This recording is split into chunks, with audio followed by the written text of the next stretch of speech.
दूसरा प्रश्न, अपने भीतर झांकने पर मुझे लगा है कि मेरी अनेक वासनाएं रुग्ण हैं, बीमार हैं, विशेषकर नकारात्मक वासनाएं।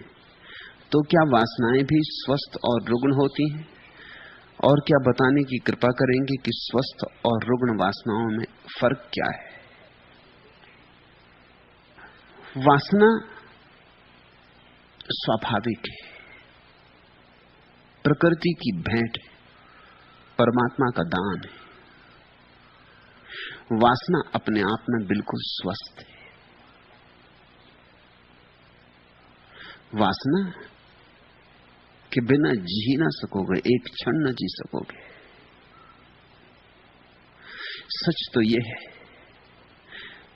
संसार के पुराने से पुराने शास्त्र एक बात कहते हैं, परमात्मा अकेला था, उसके मन में वासना जगी कि मैं दो हूं, इससे संसार पैदा हुआ।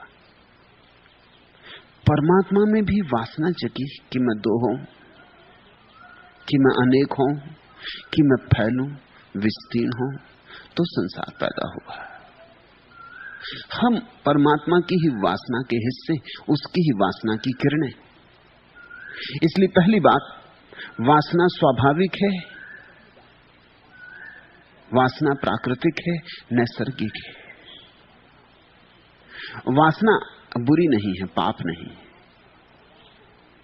जिन्होंने तुमसे कहा वासना पाप है, वासना बुरी है, वासना से बचो, वासना से हटो, वासना से भागो, वासना को दबाओ, काटो, मारो, उन्होंने वासना को रुग्ण कर दिया।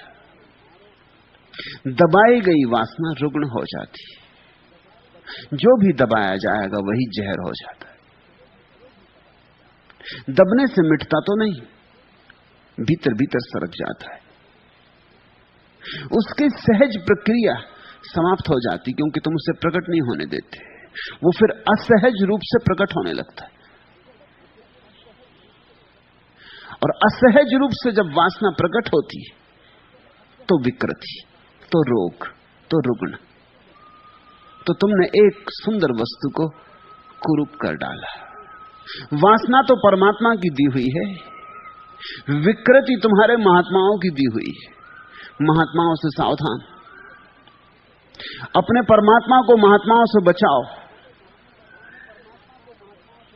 तुम्हारे महात्मा परमात्मा के एकदम विपरीत मालूम होते, और तुम्हें यह समझ में आ जाए कि तुम्हारे महात्मा परमात्मा के विपरीत हैं, तुम्हें यह दिखाई पड़ जाए कि जो परमात्मा ने दिया है स्वाभाविक सरल, जो जीवन का आधार है, उसे नष्ट करने में लगे, तो तुम्हारे जीवन से रुग्णता समाप्त हो जाएगी, वासना का रोग विलीन हो जाएगा, विकृति विदा हो जाएगी। समझो, काम वासना है, स्वाभाविक है, तुमने पैदा नहीं की है, जन्म के साथ मिली है, जीवन का अंग है, अनिवार्य अंग है। तुम्हारे माँ और पिता को काम वासना न होती तो तुम न होते। इसलिए शास्त्र ठीक ही कहते हैं कि परमात्मा में वासना उठी होगी तभी संसार हुआ। तुम्हारे माँ और पिता में वासना न उठती तो तुम न होते। तुम में वासना उठेगी तो तुम्हारे बच्चे होंगे। ये जो जीवन की श्रृंखला चल रही है, जो जीवन का सातत्य है, ये जो जीवन की सरिता बह रही है, इसके भीतर जल वासना का है। वासना बुरी नहीं हो सकती, क्योंकि जीवन बुरा नहीं, जीवन प्यारा है, अति सुंदर है। लेकिन वासना को दबाने में लग जाओ और विकृति शुरू हो जाती। वासना के ऊपर चढ़ के बैठ जाओ, उसकी छाती पे बैठ जाओ, उसको प्रकट न होने दो, उसको दबाओ, काटो, छांटो, कि बस फिर विकृति शुरू होती, फिर अड़चन शुरू होती, फिर वासना ऐसे ढंग से प्रकट होने लगती है जो कि स्वाभाविक नहीं। जैसे एक सुंदर स्त्री को देखकर तुम्हारे मन में अहोभाव का पैदा होना जरा भी अशोभन नहीं है। सुंदर फूल को देख के तुम्हारे मन में अगर ये भाव उठता है सुंदर है, तो कोई पाप तो नहीं। चांद को देखकर सुंदर है तो पाप तो नहीं। तो मनुष्य के साथ ही भेद क्यों करते हो? सुंदर स्त्री सुंदर पुरुष को देखकर सौंदर्य का बोध होगा, होना चाहिए। अगर तुम में जरा भी बुद्धिमत्ता है तो होगा, अगर बिल्कुल जड़ बुद्धि हो तो नहीं होगा। इसलिए सौंदर्य के बोध में तो कुछ बुराई नहीं है, लेकिन तत्क्षण तुम्हारे भीतर घबराहट पैदा होती कि पाप हो रहा है। मैंने इस स्त्री को सुंदर माना, ये पाप हो गया कि मैंने कोई अपराध कर लिया।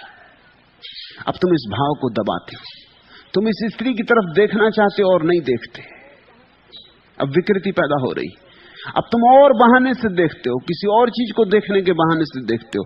तुम किसको धोखा दे रहे हो? या तुम भीड़ में उस स्त्री को धक्का मार देते हो। ये विकृति है।